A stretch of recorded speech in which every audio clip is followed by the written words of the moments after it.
As কুকিংয়ে তোমাদের সবাইকে স্বাগত। আজ তোমাদেরকে বানিয়ে দেখাবো ট্যাংরা মাছের ঝোল। তার জন্য ভিডিওটা সম্পূর্ণ দেখার অনুরোধ রইল। 7 পিস ট্যাংরা মাছ নিয়েছি, পরিষ্কার করে লবণ দিয়ে ডলে ডলে ধুয়ে, লবণ দিয়ে ধুলে তাড়াতাড়ি নাল ভাবটা কেটে যায়।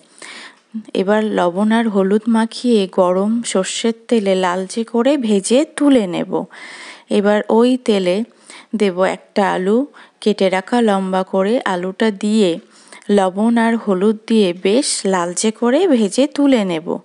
এইদিকে একটা মশলা বানিয়ে নেব। প্রথমে দিলাম 6-7টা কাঁচা লঙ্কা, 5 কোয়া রসুন, একটা টমেটো। এটা দিয়ে পেস্ট বানিয়ে নেব।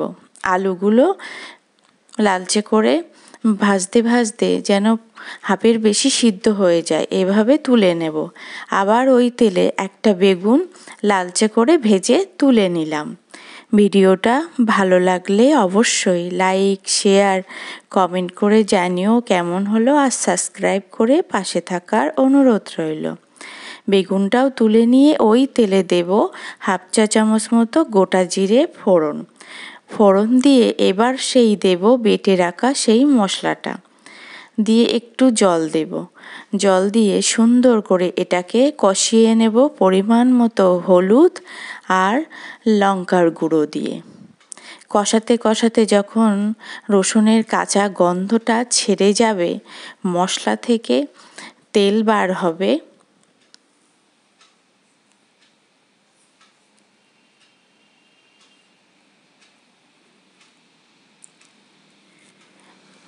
মশলা থেকে তেলটা বেরিয়ে গেছে। এবার দেব পরিমাণ মতো জল। ঝোল বুঝে তোমরা জলটা অবশ্যই দেবে।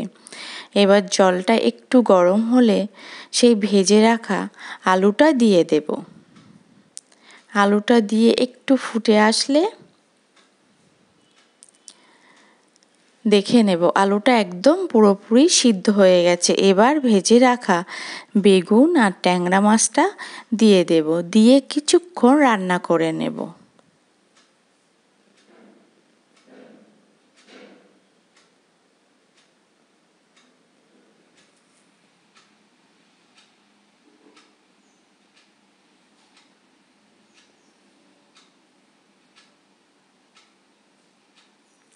কিছুক্ষণ রান্না করে আবার কটা কাঁচা লঙ্কা দেবো। এই রান্নাতে কাঁচা লঙ্কার ঝালটাই বেশি আসবে, বেশ ঝাল ঝাল হবে। একদম শেষে দেব 1/2 চা চামচ মরিচ গুঁড়ো, লবণ ঝাল ঠিক মতো চেখে। আর দেব অল্প ধনিয়া পাতা কুচি, আর অল্প চিনি নিয়েছি সামান্য, টেস্টটাকে ব্যালেন্স করার জন্য। এইভাবে তোমরা একবার বানিয়ে দেখো, অপূর্ব।